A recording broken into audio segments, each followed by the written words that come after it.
Hello everyone, welcome to all of an excellent coaching classes students. मैं आपके लिए लेके आई हूँ एक important topic, business studies class 12 chapter 1 nature and purpose of business का टॉपिक, जो कि है कोऑर्डिनेशन। कोऑर्डिनेशन हमारा लास्ट टॉपिक है चैप्टर 1 का। इसके बाद कोई भी टॉपिक नहीं रहता, each and every topic is finished. फिर मैं आपको जब पूरा चैप्टर फिनिश हो जाएगा तो एक बार मैं आपको वो करवाओगे वन शॉट का चैप्टर, मतलब full chapter in one video. Detail video मैंने डाली है, सबकी स्पेसिफिक वीडियोस मैंने डाली है। फिर मैं आपको वन शॉट की वीडियो बनाऊंगी जो कि होगा full chapter explanation in one video, लेकिन वो मैं आपको बाद में बताऊंगी। पहले मैं आपको ये कॉन्सेप्ट्स क्लियर करवाती हूँ। तो ये आज हमारा लास्ट टॉपिक है, with in couple of days complete हो जाएगा ये चैप्टर। तो आज हमारा ये लास्ट टॉपिक है, आप इसे देख लीजिए। और इस टॉपिक का नाम है कोऑर्डिनेशन। तो चलो, why should we waste our time, let's flash up to our video. बच्चों ये जो हमारी चैप्टर है, ये हमारा जो टॉपिक है, इसका नाम है कोऑर्डिनेशन। कोऑर्डिनेशन हमारे बहुत इंपॉर्टेंट और मोस्ट इम्पॉर्टेंट कॉन्सेप्ट्स होता है। कोऑर्डिनेशन का मतलब क्या होता है?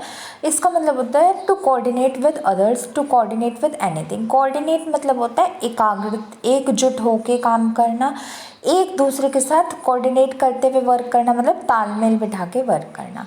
जो तुम्हारे टॉप लेवल मैनेजर्स का है उनकी बात सुनना, जो तुम्हारे दिमाग में क्वेरी हो उसको क्लैरिफाई करना, कॉन्फ्लिक्ट्स को रिमूव करना, चाउस को रिमूव करना, जो तुम चाहते हो उसे तुम्हें अचीव करना। देखो, बेसिकली मैनेजमेंट के 5 फंक्शंस होते हैं। कौन कौन से? प्लानिंग, डायरेक्टिंग, स्टाफिंग, कंट्रोलिंग और ऑर्गेनाइजिंग। इसमें क्या होता है कि इसमें अगर आपके बीच में इन सारे फंक्शंस ऑफ मैनेजमेंट वेस्ट है, unless and until there is a proper sense of coordination between them. Coordination आपके सारे एफर्ट्स को एक साथ करती है, एकजुट करती है और उनको एक वैल्यूएबल डायरेक्शन देती है। क्या मतलब हुआ इस बात का बच्चों? इस बात का मतलब हुआ, सपोज करो आपके टॉप लेवल मैनेजर्स ने प्लान्स बनाए हैं, ठीक है। आपके मिडिल लेवल ने उसे सुना ही, आधा सुना और सुना ही नहीं, मतलब सुना ही नहीं सब ढंग से। और फिर आपके जो बॉटम लेवल यानी लो लेवल मैनेजर्स हैं या लो लेवल वर्कर्स हैं, उनके पास तक बात ही नहीं पहुंची। अल्टीमेटली क्या हुआ? टॉप लेवल मैनेजर की तो मेहनत लगी प्लान्स बनाने में, किसी ने सुना ही नहीं, मानी नहीं उनकी बात। क्या कर सकते हैं? क्या होगा इसका इफेक्ट? क्या होगा? आपका profit day by day reduce होना शुरू हो जाएगा। इतना रिड्यूस होगा कि you won't be able to acquire anything in your business. आप अपने बिजनेस से कुछ भी नहीं पा पाओगे। तो कोऑर्डिनेशन इसलिए ज़रूरी होता है क्योंकि कोऑर्डिनेशन के बिना आपके सारे प्लान, सारे पॉलिसी, सारे आपके स्ट्रैटेजी, सारे आपके फंक्शन, सब कुछ वेस्ट है। Everything is waste without proper coordination. तो ये तो आपको मैंने मीनिंग बता दिया, फिर भी मैं आपको अब नोट्स की लैंग्वेज देखते हैं, नोट्स के अकॉर्डिंग समझ लेते हैं। Coordination is one of the most vital process of management. मैंने आपको पहले बताया, मैनेजमेंट का most vital, most important process होता है कोऑर्डिनेशन, ठीक है। All the functions of management are waste without having coordination between them. कोई भी मैनेजमेंट के फंक्शन हो वो वेस्ट होता है, बेकार होता है, जब तक उनके बीच में एक कोऑर्डिनेशन हो या कोऑर्डिनेटिंग एलिमेंट हो या उनके बीच में तालमेल हो या उनमें एक लिंक हो, एक सेंस ऑफ लिंक हो between all the functions of management, ठीक है बच्चों। Third point is coordination is the force which synchronizes the functions of management and activities of different department। ध्यान से सुनना इस बात को। सिंक्रोनाइजेशन मतलब क्या होता है? आपने कहीं कोई डांस रियलिटी शो देखा होगा तो उसमें आपने देखा होगा, कहते हैं ना कि दो लोगों के बीच में सिंक्रोनाइजेशन बहुत है। सिंक्रोनाइजेशन मतलब होता है आप जो चीज़ कर रहे हो वही दूसरा करे। जैसे डांस की अगर बात करें तो जो स्टेप एक पर्सन कर रहा है वही स्टेप आपका दूसरा पर्सन कर रहा है, उसे सिंक्रोनाइजेशन कहते हैं। means the thing which you are doing, the another person is also doing the thing in the same way। ऐसी कोऑर्डिनेशन भी एक ऐसी ताकत होती है, फोर्स मतलब एक ऐसी ताकत होती है विच सिंक्रोनाइजेस, जो आपकी एक दूसरी चीज़ों में सिंक्रोनाइजेशन पैदा करता है, आपके एक दूसरे की चीज़ को कोरिलेट करते हैं एक दूसरे के साथ। जो एक वर्कर करे, जो एक पर्सन करे, वही दूसरा पर्सन करे, वो चीज़ को कंसीडर करता है। सारे फंक्शंस ऑफ मैनेजमेंट को एक साथ लेके चलने का काम कोऑर्डिनेशन का होता है। कोऑर्डिनेशन, अब मैं कितनी देर से कह रही हूँ कि कोऑर्डिनेशन एक दूसरे को कोरिलेट करता है आपकी चीज़ों को एक दूसरे के साथ। आपने मेरे से ये तो पूछा नहीं कि कोऑर्डिनेशन करता कौन है। अब ये कोई बंदा थोड़ा ना जो खुद आके कल कर लेगा। Who is the person who is responsible for doing coordination? Right students, you are correct. जो आप सोच रहे हो वही सही है। टॉप लेवल मैनेजर्स या managers of the company are entitled to do the coordination in a firm. जो मैनेजर्स होते हैं कंपनी के, ये उनका काम होता है कि वो कोऑर्डिनेशन करे या वो चीज़ों को कोऑर्डिनेट करे, वो एक्टिविटीज़ को कोऑर्डिनेट करे, फंक्शंस ऑफ मैनेजमेंट को कोऑर्डिनेट करे एक दूसरे के साथ। फंक्शंस ऑफ मैनेजमेंट को कोऑर्डिनेट करने का काम हमारा सिर्फ और सिर्फ हमारा टॉप लेवल मैनेजर्स का होता है बेसिकली। अब कोऑर्डिनेशन एक ऐसा जरिए होता है जिससे सारे फंक्शंस ऑफ मैनेजमेंट, यानी जो हमारे 5 फंक्शंस ऑफ मैनेजमेंट है, वो आपस में सिंक्रोनाइजेशन बनाते हैं यानी एक दूसरे के साथ कोरिलेट होते हैं। And the activities of different department, और जितनी भी एक्टिविटीज़ होती है एक कंपनी की, एक डिपार्टमेंट की, उनमें भी एक दूसरे के साथ लिंक बनाते हैं, रिलेशन बनाते हैं, सो दैट जो कंपनी का ऑब्जेक्टिव होता है, organisational objective, economic objective, social objective, उनको अचीव कर सके। ठीक है बच्चों। Next point is lack of coordination results in. अब देखो, अगर किसी कंपनी में कोऑर्डिनेशन नहीं हुआ तो क्या क्या उसके कॉन्सिक्वेंसेस, क्या क्या उसके हार्म हो सकते हैं। First one is overlapping. Overlapping मतलब होता है एक के थॉट्स दूसरे में मिक्सअप हो जाना।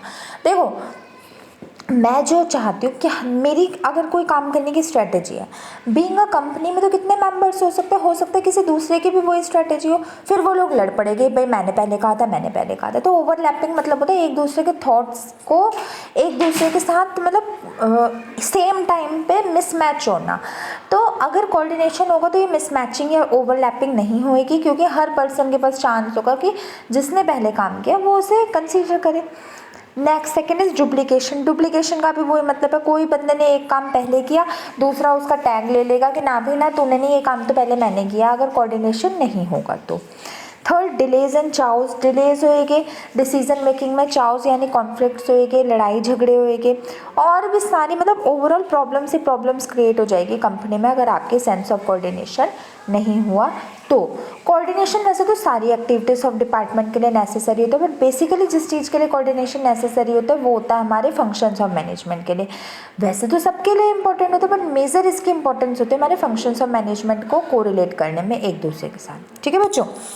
Next, it is concern with all the levels of management. मैंने आपको पहले ही कहा था बेसिकली तो टॉप लेवल मैनेजमेंट का में रिस्पॉन्सिबल होता है, बट अगर हम वैसे देखा जाए तो ये सारे मैनेजमेंट के लेवल यानी टॉप, मीडियम और बॉटम तीनों लेवल ऑफ मैनेजमेंट में कोऑर्डिनेशन नेसेसरी होता है। Are looked together, they become a group, and as in case of every group they are also require coordination among themselves। देखो, कभी भी मैंने आपको हर अपनी वीडियो में यही बताया है कि कभी भी कंपनी में आके कोई पर्सन अपने इंडिविजुअल ऑब्जेक्टिव को नहीं देख सकता, उसे अपने ग्रुप ऑब्जेक्टिव को, अपने कंपनी के ऑब्जेक्टिव को देखना होता है। तो हमारी मैनेजमेंट के जो सारे लेवल्स होते हैं उन सबको एक साथ आके ऐसा अपना ग्रुप बनाना चाहिए। They should make a group of themselves so that जिसके द्वारा आपकी जो कंपनी है वो अपने गोल को अचीव करने में अपने गोल को अचीव करने में सक्सेसफुल हो जाए। ठीक है बच्चों। Last point is coordination is implicit and inherited in all the functions of an organisation. सारी फंक्शंस ऑफ ऑर्गेनाइजेशन यानी planning, organising, directing, staffing, controlling में सब में आपकी कोऑर्डिनेशन इम्प्लिक्ट मतलब अंदर से और इनहर्टेड मतलब अंदर से ही होता है।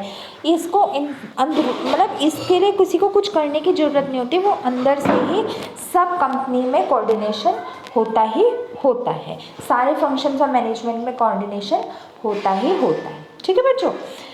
तो आई होपफुली सो आज के आपके वीडियो लेक्चर्स में कोऑर्डिनेशन का मीडियम मतलब समझ आ गया होगा। What is coordination.